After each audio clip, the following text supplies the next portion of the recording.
El siguiente mensaje, por el pastor Abelardo Muñoz, es una producción de la Iglesia Gracia Soberana de Ciudad Juárez.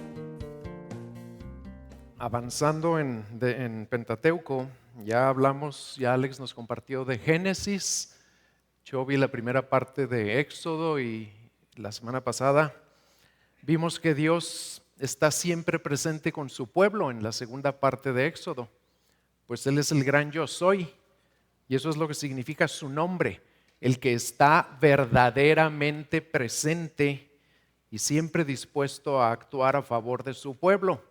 Y se los demostró de muchas maneras y ante toda clase de problemas y circunstancias que tuvieron que afrontar.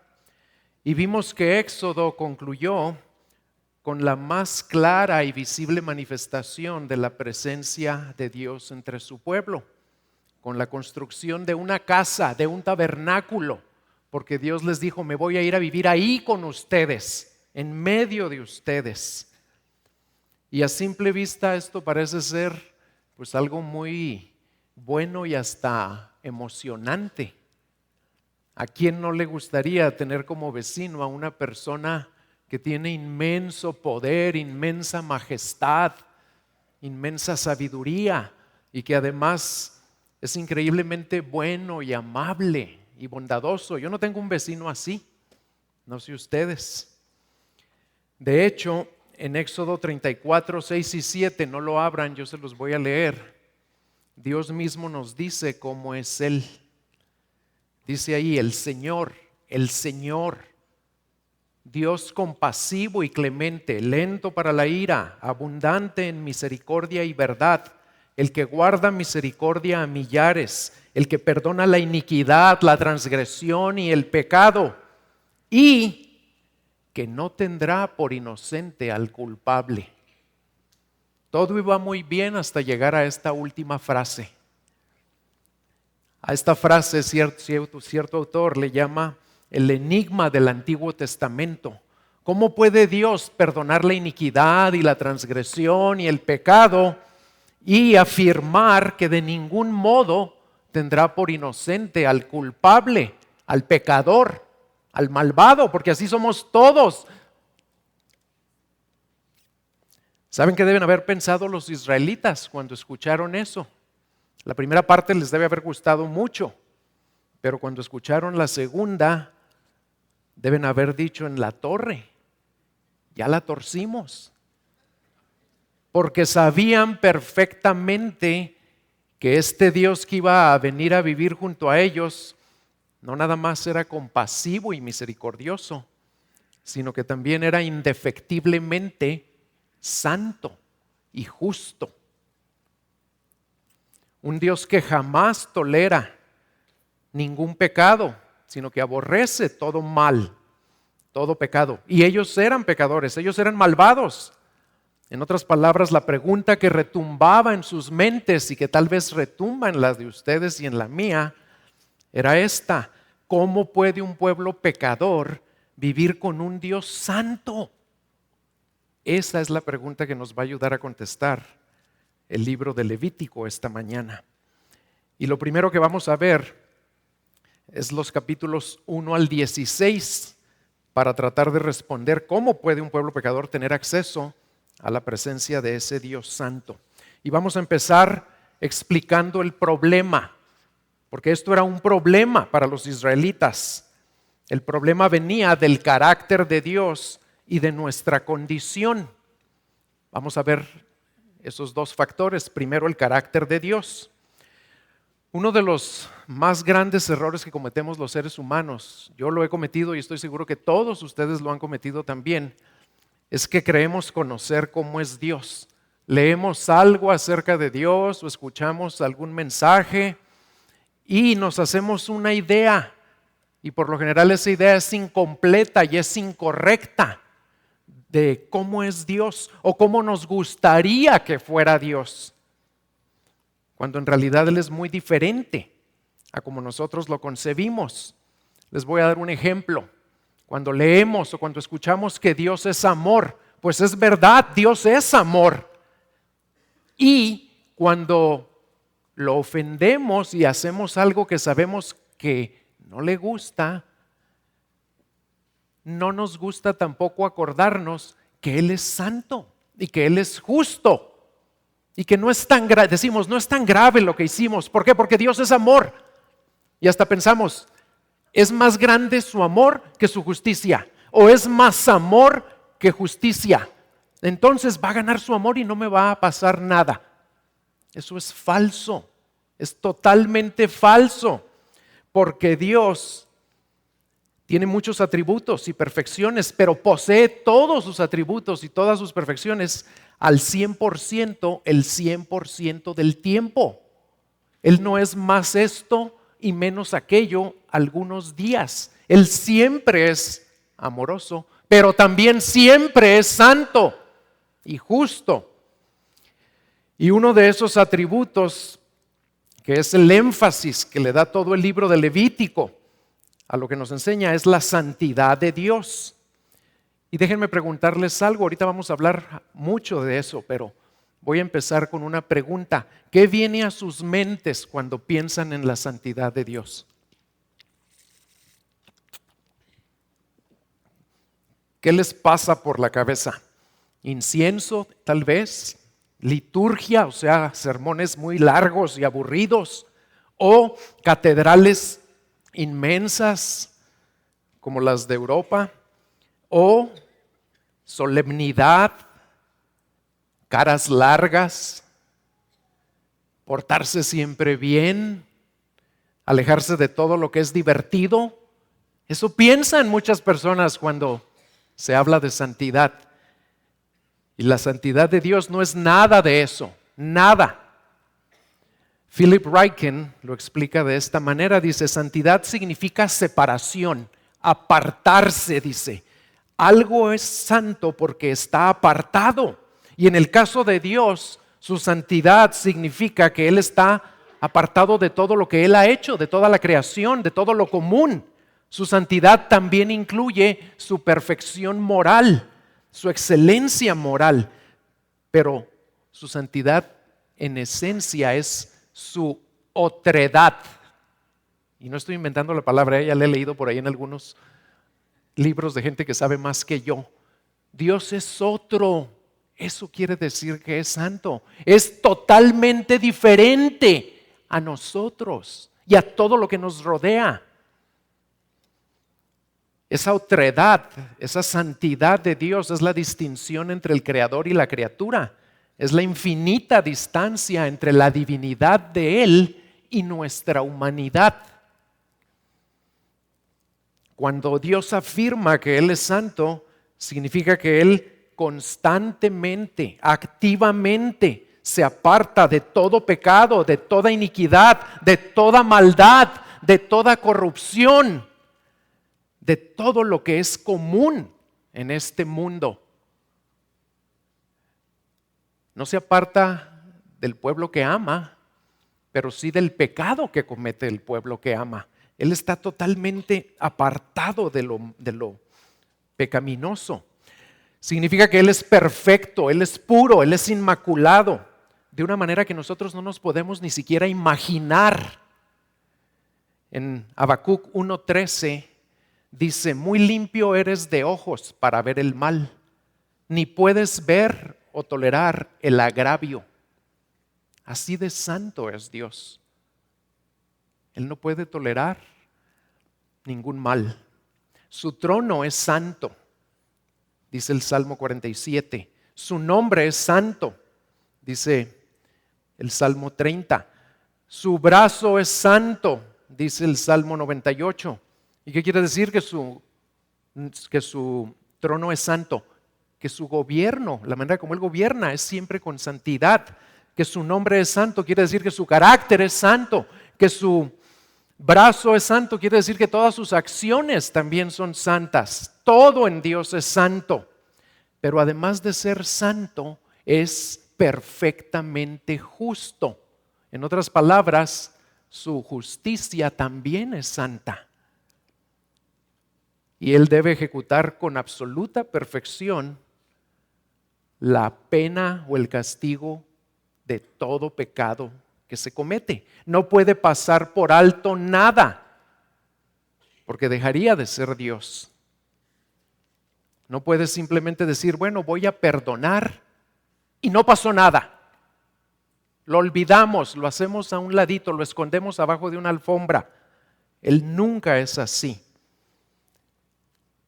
Y la segunda parte del problema que dijimos que era, por un lado, así es el Dios que se va a venir a vivir con los israelitas, y por otro lado, con los que va a vivir sus vecinos, son totalmente lo contrario.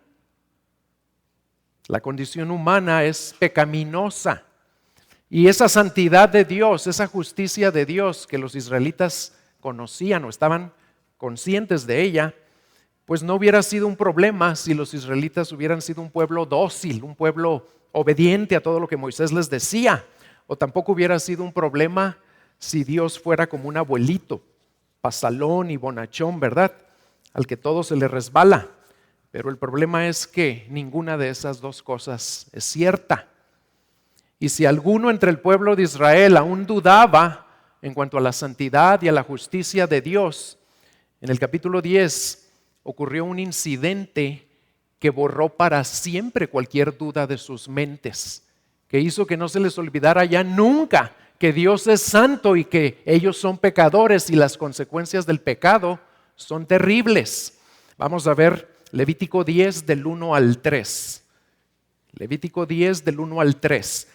Aquí vamos a leer de un incidente que le ocurrió a los hijos de Aarón, que era el sumo sacerdote, y sus hijos también eran sacerdotes, porque ese es otro de las enseñanzas y de los énfasis del libro. Dios les puso sacerdotes para que pudieran ser un contacto entre él y su pueblo. Y ocurrió algo aquí tremendo. Dice, Nadab y Abiú, hijos de Aarón, tomaron sus respectivos incensarios, y después de poner en ellos fuego y echar incienso sobre él, ofrecieron delante del Señor fuego extraño que él no les había ordenado. Y de la presencia del Señor salió fuego que los consumió y murieron delante del Señor. Y luego vean lo que Dios le dice a Aarón por medio de Moisés.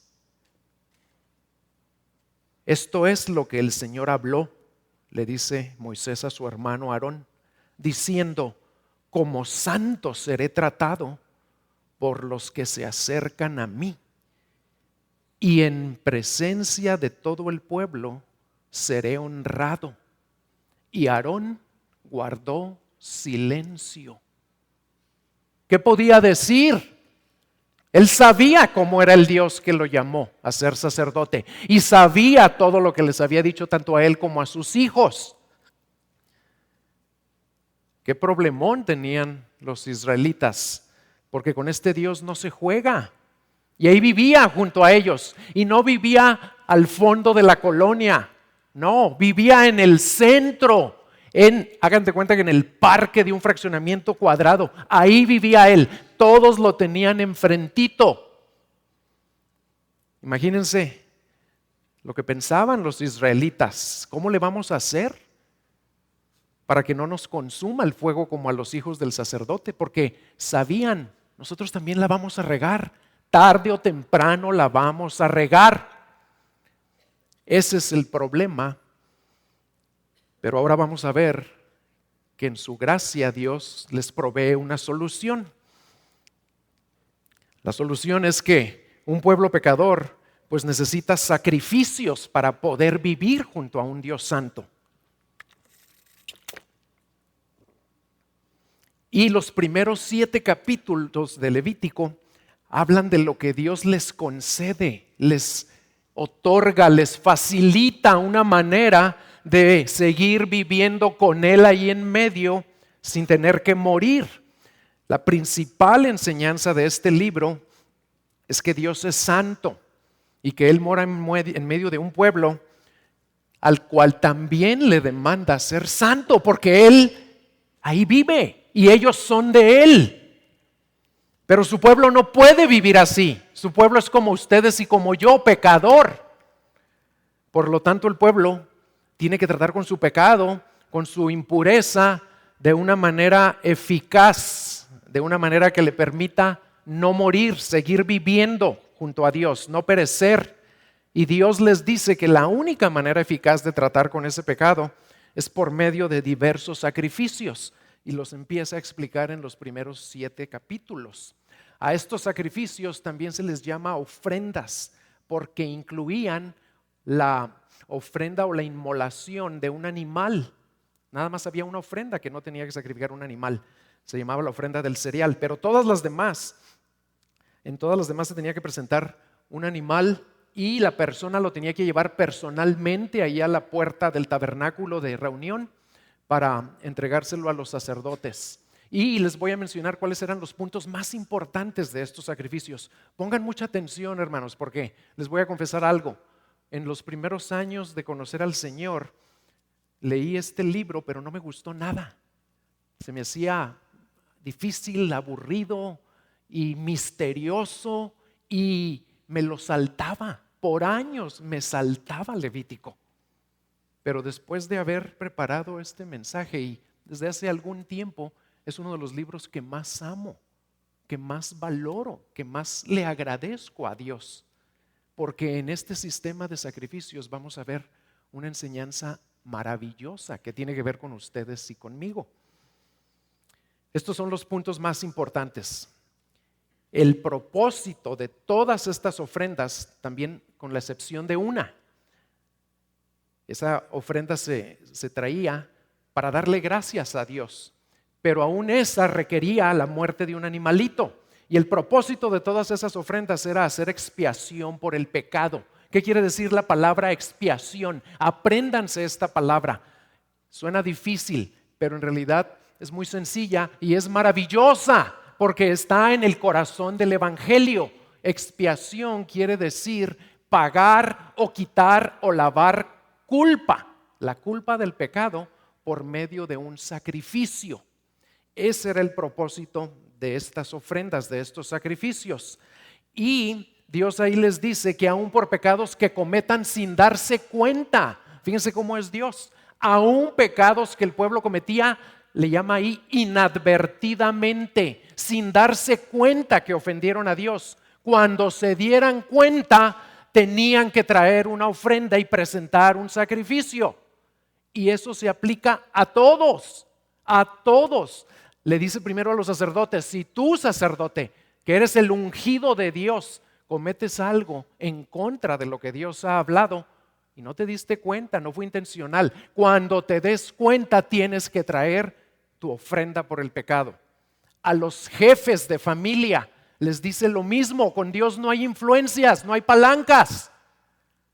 Y luego dice, a los de entre el pueblo, si alguno del pueblo, todos igual, si cometen algo inadvertidamente, que traigan su sacrificio. Es la única manera de hacer expiación, de pagar la culpa, de lavar esa culpa por su pecado. Y aun cuando toda la congregación, cuando todo el pueblo cometía un pecado y no se habían dado cuenta, cuando se percataran, debían hacer lo mismo. ¿Saben qué queda muy claro ahí? Un principio que me aprendí en mi primer año de universidad y que nunca se me ha olvidado.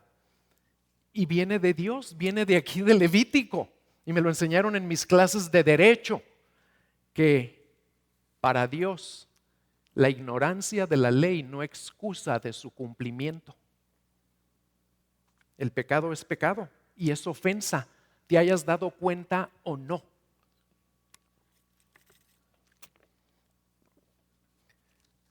En segundo lugar, otra característica de estos sacrificios era que la persona debería traer su ofrenda a los sacerdotes designados por Dios y debía decirle a los sacerdotes qué tipo de ofrenda traía, porque se podían traer machos, toros, o se podían traer carneros, o se podían traer pajaritos cuando el adorador o el ofrendante era muy pobre. Deberían venir a decirle qué tipo de ofrenda era y por qué la iba a ofrecer. Porque había ofrendas por el pecado, ofrendas por la culpa, se llamaba otra, que las dos en realidad producían culpa, ofrendas por la paz, había varias ofrendas, pero se lo tenían que traer al sacerdote. Ellos no podían llegar y hacer lo que a ellos les diera la gana.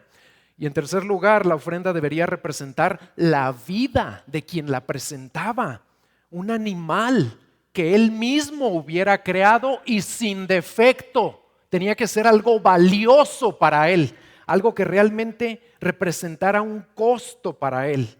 Y cuando ya estaba en el patio del tabernáculo, el individuo que presentaba su ofrenda colocaba sus manos sobre la cabeza del animalito y él personalmente lo tenía que degollar, no el sacerdote, el pecador. Y cuando le ponía las manos, se identificaba públicamente con el animalito y hasta confesaba su pecado en varios casos. Ahorita les voy a decir más al respecto. Después de que el animal había sido degollado, y en varios casos también Dios les decía, ya lo degollaste, ahora despelléjalo y córtalo en pedacitos. Y entonces sí se lo daba a los sacerdotes. Y ellos tomaban la sangre y la rociaban sobre el altar y sobre donde el Señor ya les había indicado. Bueno, a través de todos estos sacrificios, ¿saben qué captaron muy pronto los israelitas? Captaron una lección muy importante que para nosotros es difícil captar porque vivimos en otros tiempos. Nosotros, ¿cuándo vemos sangre? Pónganse a pensar, ¿cuántas semanas o meses o tal vez años pueden pasar en la vida de ustedes sin tener contacto con sangre?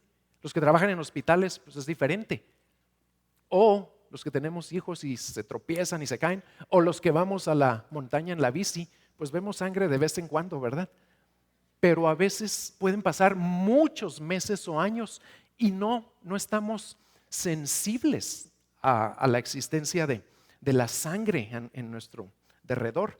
Y a través de esto los israelitas captaron muy pronto algo muy importante, que el pecado produce muerte, produce derramamiento de sangre, porque solamente por medio de esa sangre se puede pagar la culpa de todo pecado. Si alguien se pregunta, ¿por qué? ¿Por qué tanto énfasis en derramar la sangre? ¿Por qué lo tenía que matar al animalito? ¿Y por qué tenían que derramar toda su sangre y luego despellejarlo y cortarlo? Pues la respuesta nos la da Dios mismo aquí en Levítico. Ábranlo en capítulo 17, versículo 11. Porque eso es algo que muchos se preguntan, sobre todo personas que no son cristianas y que acusan a Dios de ser un Dios sangriento. ¿Por qué tenía que haber derramamiento de sangre para que hubiera expiación por el pecado? La respuesta está en Levítico 17:11. Dice así: porque la vida de la carne está en la sangre, y yo os la he dado sobre el altar para hacer expiación por vuestras almas. Porque es la sangre, por razón de la vida, la que hace expiación. Más claro no puede estar. ¿Qué les está diciendo Dios ahí? Es la sangre, porque la sangre es la vida. Es lo que representa la vida de la persona. Y físicamente así es. Pregúntenle a cualquier doctor. ¿Por qué hay vida en nosotros? Vida física. ¿Cómo llegan los nutrientes a todo el organismo? Por medio de la sangre. Y aquí Dios les dice, porque es la sangre por razón de la vida la que hace expiación. En otras palabras, el derramamiento de la sangre significa la muerte de la víctima. Y el meollo de todo este ritual está en la identificación del que realizaba el sacrificio. Porque escuchen muy bien esto, porque cuando ponía sus manos sobre la víctima, es como si estuviera diciendo, lo que le pase a este animal me debería pasar a mí a causa de mi pecado. Eso es lo que estaba reconociendo cada israelita que presentaba una ofrenda delante del Señor. Levítico y toda la Biblia, no nada más este libro, nos enseña que el castigo por el pecado es la muerte. Y Dios en su gracia y en su bondad, pues les concede que el que muera sea otro, un animalito inocente, pero sin defecto. Lo repite muchísimas veces. La noción que tenían los israelitas del concepto del pecado y de la santidad de Dios. Era muy precisa, era muy fresca. Nunca se les olvidaba, porque incluso si se salían del campamento y tenían contacto con algo inmundo, y ahí vienen montones de leyes sobre lo que era inmundo, había animales inmundos, comidas inmundos, personas inmundas, o cosas que pasaban en tu cuerpo que también te hacían volverte inmundo. Y ellos, con tener solo contacto con algo inmundo, ya no podían regresar a su casa. La única manera de regresar y no morir era trayendo un sacrificio. Entonces para ellos estaba siempre fresco en su mente, era parte de su vida. Yo soy pecador, yo me contamino muy fácilmente y ofendo al que vive ahí en medio. Y no puedo regresar ni siquiera a mi casa, a mi familia, si no regreso como Él dice, por medio de presentar un sacrificio. En nuestros días, la noción del pecado y sobre todo la noción de Dios, porque de ahí viene todo, se ha perdido tanto que a la gente en la actualidad, a los no cristianos, hasta les molesta que se hable de pecado. Y ya no se usa la palabra para cosas que son pecado. Ahora al adulterio se le dice aventura extramatrimonial. Y así hay muchos ejemplos, ¿verdad? La única ilustración o la mejor ilustración que me pude imaginar para tratar de ayudarlos a entender lo que esto significaba para los israelitas era esta. Imagínense que viviéramos nosotros bajo un sistema de sacrificios parecido a ellos todavía, y que Dios nos exige que cada vez que lo ofendamos, cada vez que violemos alguna de sus normas, tenemos que sacrificar a la mascota más querida que tengamos. Nosotros, a lo mejor eso hasta les da gusto a algunos de ustedes, pero aquí viene lo que no les va a gustar. Además de sacrificar a la mascota más valiosa y más querida que tengamos, no a la que no aguantamos, Dios nos dice, y junto con eso, tráete todo el dinero que has ganado la última semana o la última quincena. Y después de matar y cortar al animalito, y derramar su sangre ahí, vas a poner todo eso junto con el dinero y lo vas a quemar todo en mi presencia. Eso representaba para ellos, porque cada animal que ofrecían era parte de su sustento. En aquellos años no había dinero, no vivían de ganar un cheque o de recibir billetes y monedas o transferencias. Vivían de crear animalitos para comer, de cultivar cereales para hacer pan. Y cada vez que pecaban, les costaba algo valioso. Pero ¿por qué permitía a Dios que el que muriera fuera el animalito? Él no había ofendido a Dios. Pues ¿saben por qué? Por gracia, por pura gracia. En este sistema de sacrificios, por grotesco que nos parezca, vemos la gracia de Dios. La vemos de una manera maravillosa, porque ese Dios santo que vivía con su pueblo les concedió no morir. Al pueblo que solo merecía condenación y muerte por su pecado, les concede otros medios para que sigan viviendo. Les permite expiar su pecado a través de un sustituto inocente, totalmente inocente. Dios tomó la iniciativa de perdonar a aquellos que no tenían ningún mérito en ellos mismos. Y también debemos notar otra cosa. Este sistema de sacrificios estaba basado en la fe, porque estos rituales solo tenían sentido y solo producían el efecto que Dios decía cuando el israelita que había ofendido a Dios le creía a Dios. Creía que Dios era santo y que vivía ahí en medio de ellos, y creía que la única manera de no morir era agarrando el animalito que Dios le había dicho, trayéndolo a los sacerdotes, matándolo y despedazándolo. Primero tenía que haber fe creerle a Dios lo que dijo y luego venir a realizar el sacrificio. Porque sin fe nadie lo iba a realizar. O si alguno lo realizaba, no le valía y se moría. Era un sistema basado en la fe. Y ahora se pueden estar preguntando, bueno,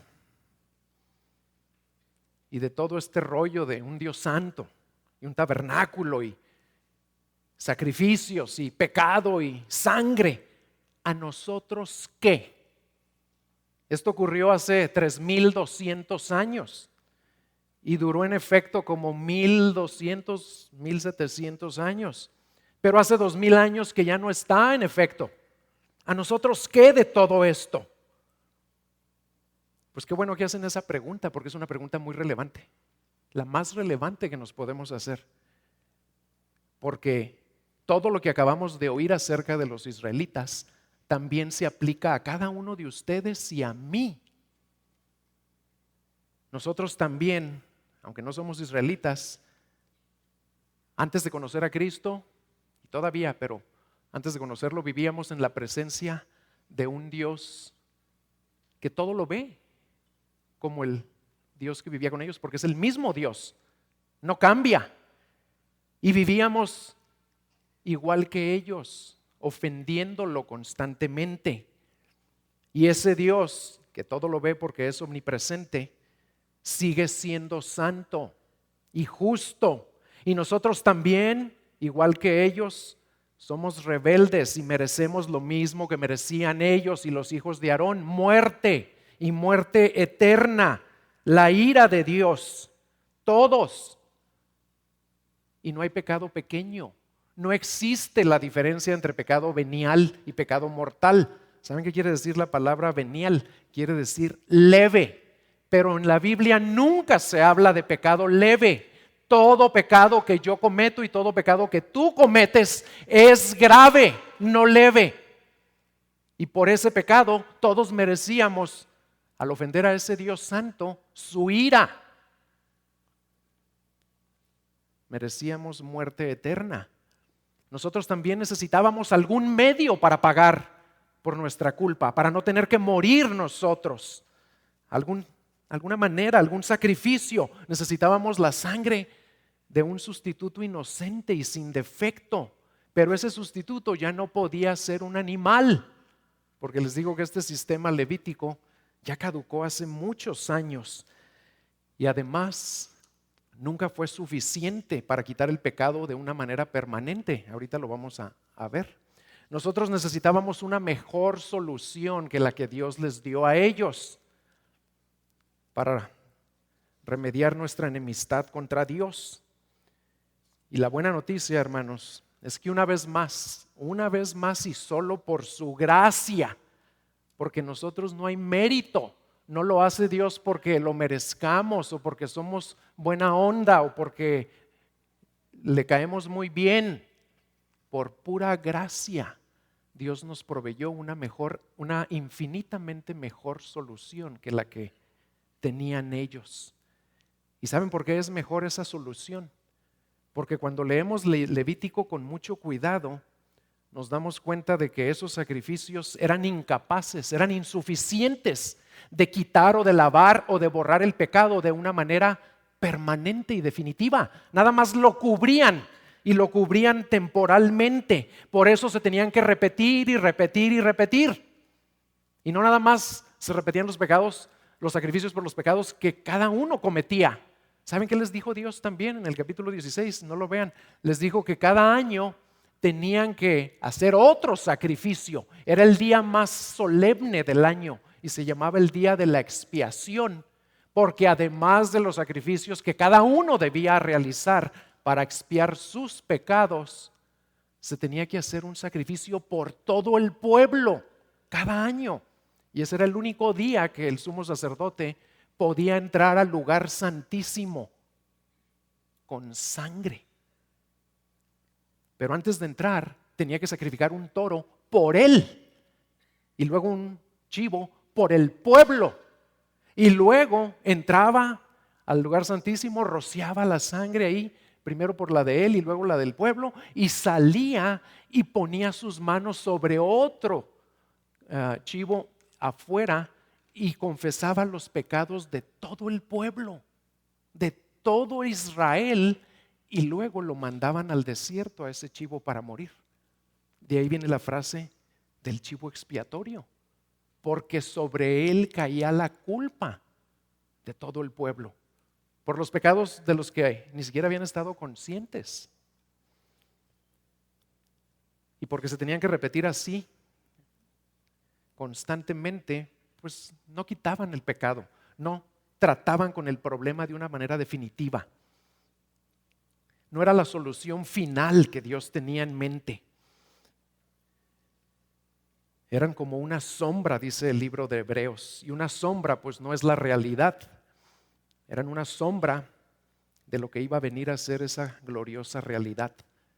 Y esa realidad es nuestra solución, hermanos. Es el Hijo de Dios, el Cordero sin mancha. Aquel a quien el Padre envió para morir en una cruz como el sustituto perfecto y suficiente y definitivo para los pecadores de su pueblo, para ustedes y para mí. El libro de Hebreos es como un comentario sobre el libro de Levítico. Cuando lean Levítico, váyanse después inmediatamente a leer Hebreos y lo van a entender de una manera maravillosa y lo van a apreciar y lo van a valorar y lo van a amar. Porque en Hebreos se nos enseña que Cristo es el cumplimiento pleno y glorioso de todo lo que Levítico anunciaba y anticipaba. Él vino hasta como sumo sacerdote, pero vino como un sumo sacerdote que se iba a ofrecer a sí mismo, no como aquellos sacerdotes que ofrecían animalitos de otros. Y tan suficiente y definitiva fue su muerte y resurrección que en Hebreos 9:26 Dios nos dice: pero ahora, una sola vez, en la consumación de los siglos, Cristo se ha manifestado para destruir el pecado por el sacrificio de sí mismo. Una sola vez. ¿Y para qué? Para destruir, ya no para tapar o para cubrir temporalmente o para darles más tiempo a los israelitas o a nosotros. Ahora es para destruir, para aniquilar, para exterminar el pecado. Solo Cristo lo puede hacer. Solo su sangre es suficiente y su sacrificio es perfecto. Y no tiene que repetirse, porque lo perfecto no tiene que repetirse. Si haces algo perfecto, ya nunca tienes que preocuparte por aquello que hiciste.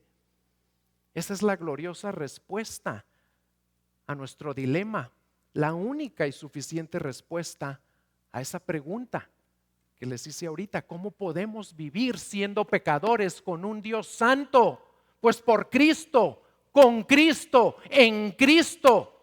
Es la única manera, por la sangre preciosa que Él derramó. Y por esto podemos decir, junto con David, que somos dichosos, hermanos. En el Salmo 32, David dice: bienaventurado aquel cuya transgresión ha sido perdonada y cubierto su pecado. Bienaventurado aquel a quien el Señor ya no culpa de iniquidad. Eso somos ustedes y yo. Bienaventurado quiere decir dichoso. ¿Dichoso por qué? Pues porque nuestra transgresión ha sido perdonada. Nuestro pecado ha sido cubierto y ya no hay culpa, porque una sangre perfecta lavó y pagó y quitó y exterminó para siempre esa culpa. Por eso es tan hermoso este libro, porque habla de mi realidad. Habla de mi solución, habla de la gracia que Dios tuvo para conmigo y para con cada uno de ustedes que también son pecadores. Solo por esta bendita realidad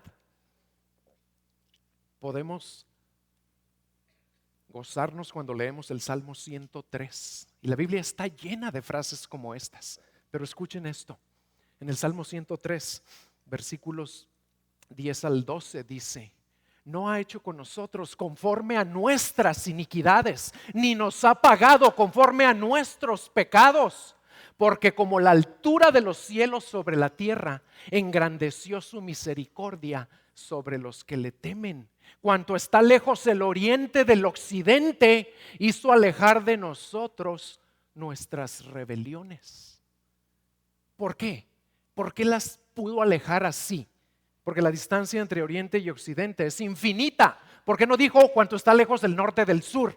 Porque entre el norte y el sur hay una distancia específica y se puede medir, pero entre el oriente y el occidente no hay distancia.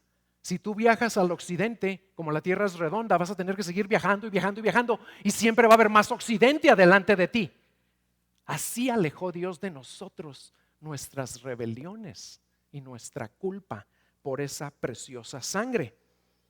Y esto nos lleva a otra pregunta que nos va a ayudar a responder la segunda parte del libro.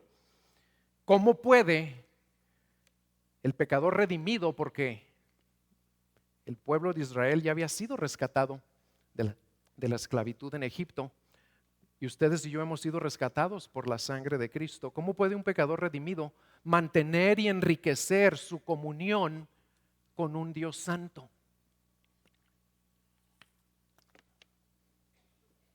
Esto es lo que nos va a ayudar a responder la segunda parte, los capítulos 17 al 27.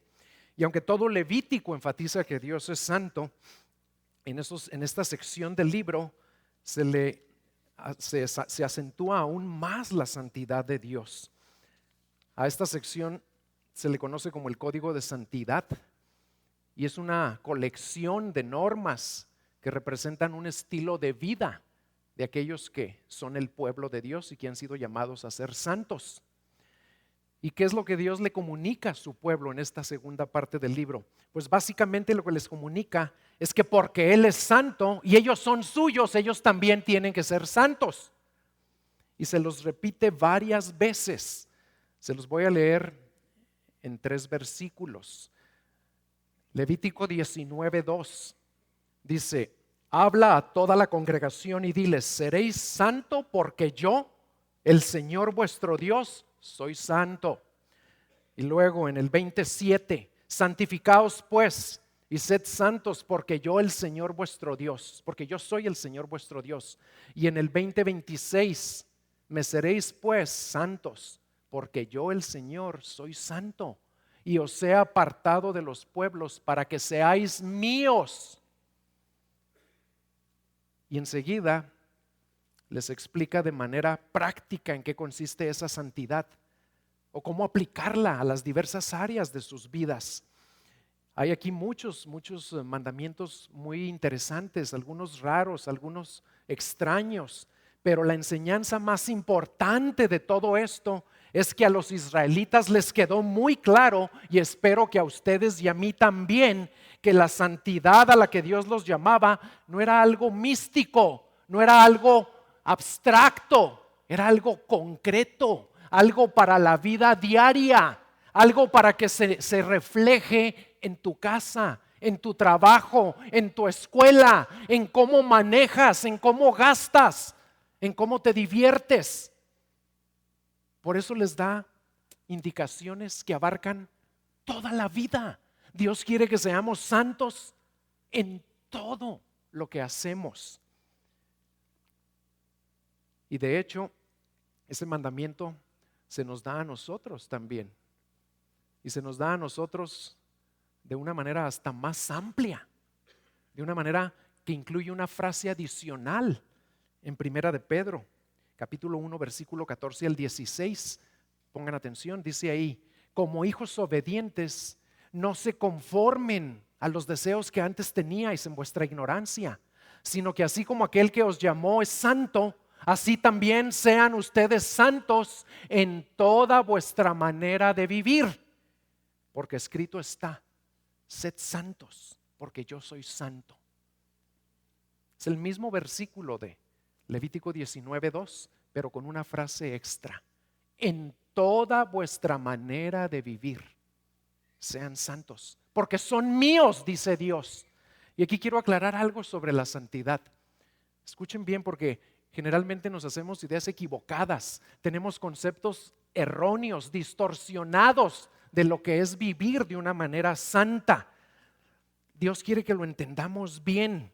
La santidad no es nada más no hagas esto, no hagas aquello, no te acerques a esos, no toques aquello otro, no veas eso. No. Claro, hay muchos mandamientos que se expresan de esa manera, como que te apartes de algunas cosas, pero también incluye muchos otros mandamientos que son lo contrario, son positivos, y Dios te dice, haz esto, haz aquello, ve para allá, ayuda a aquel, perdona al otro, acércate con ese. Muchos. Y, por si no sabían, el mandamiento que más veces citó el Señor Jesucristo cuando vivió en esta tierra, el segundo mandamiento más importante de toda la ley, de toda la Biblia, de todo lo que Dios nos dijo, el segundo mandamiento más importante, aquí está en Levítico.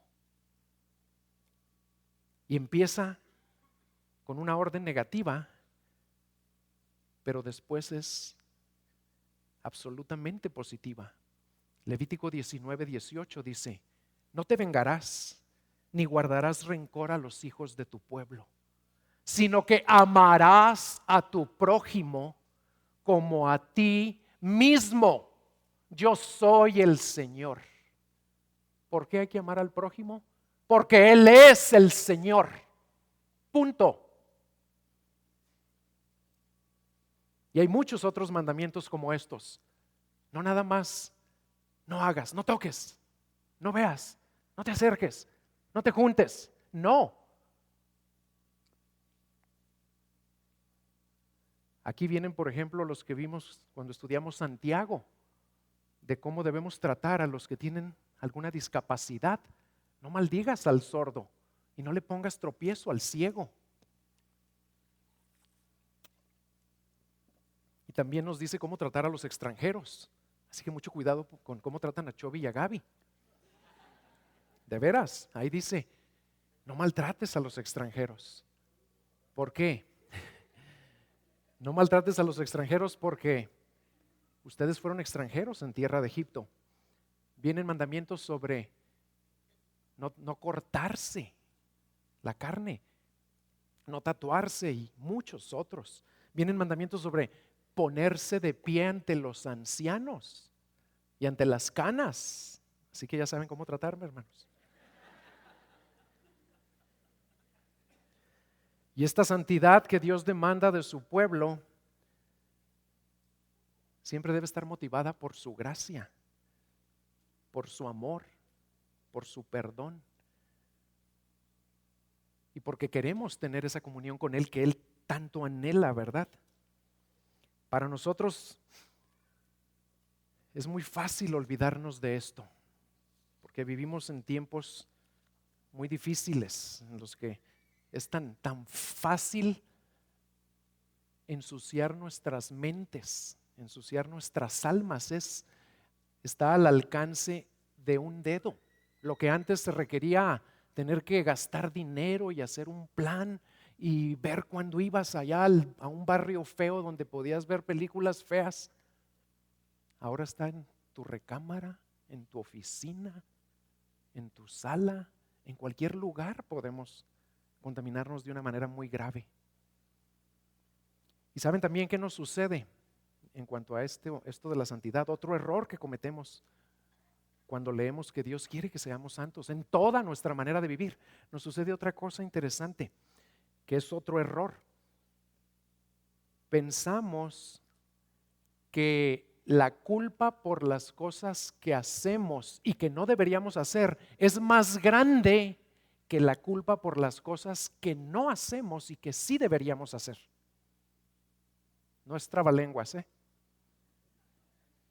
En otras palabras, como estamos más conscientes de lo que sí hacemos y de las fallas y de las tonterías y de las ofensas que cometemos, como ya lo hicimos y lo tengo fresco y lo tengo presente, pues eso me produce mucha culpa, porque sé que lo hice y que no debería.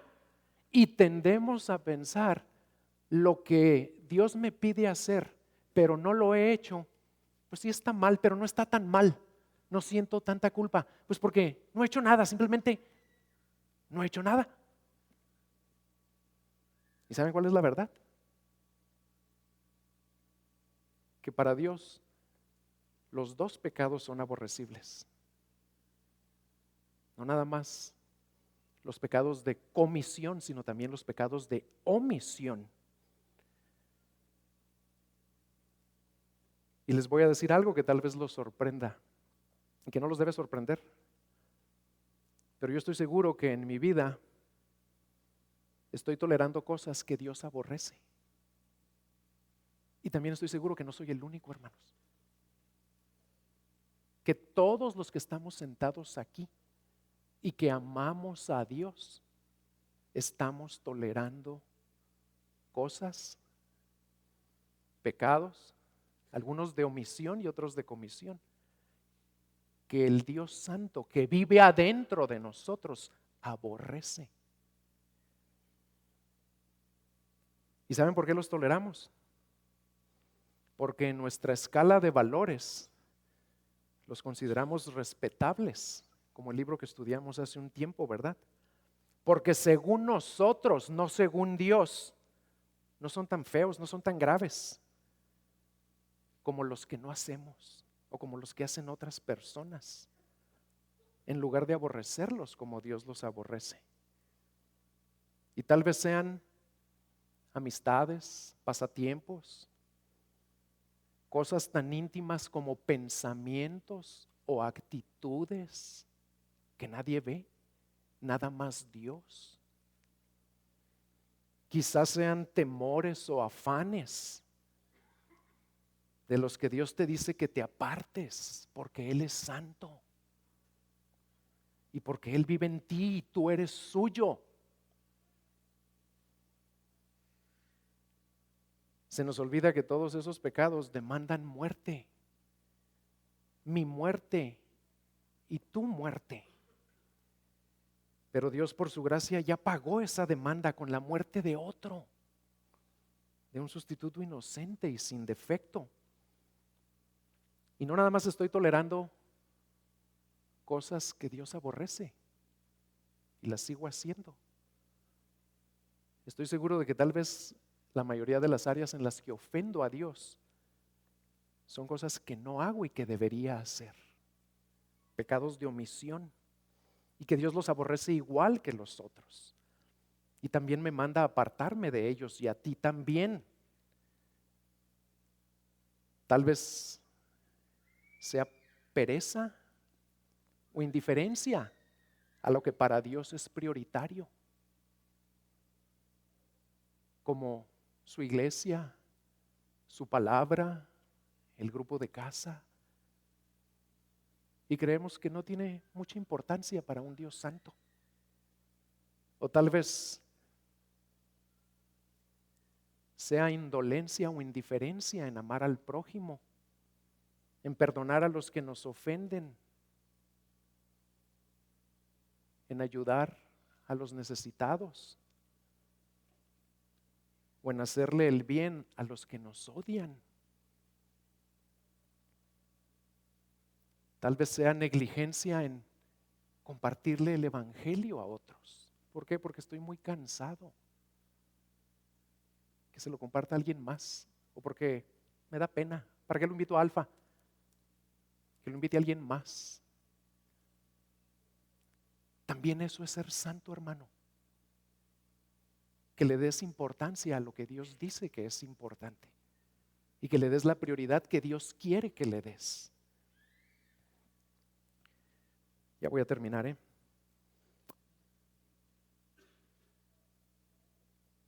Pero ¿saben qué creo que es lo primero de lo que nos tenemos que apartar? Creo que lo primero de lo que nos tenemos que apartar con la ayuda de Dios es de creer que no podemos ser santos como Dios nos lo manda. Así que no vale la pena ni siquiera intentarlo.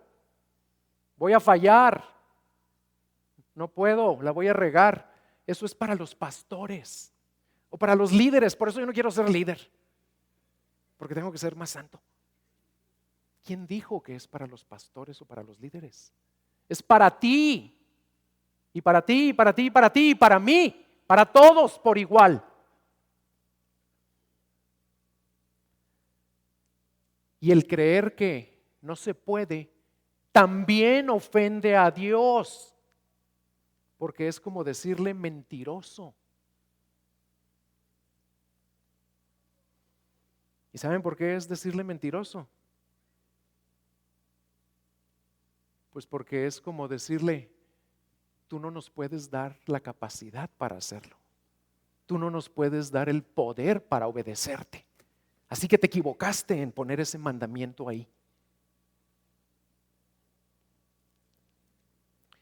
La buena noticia es que sí se puede, hermanos. Claro que se puede.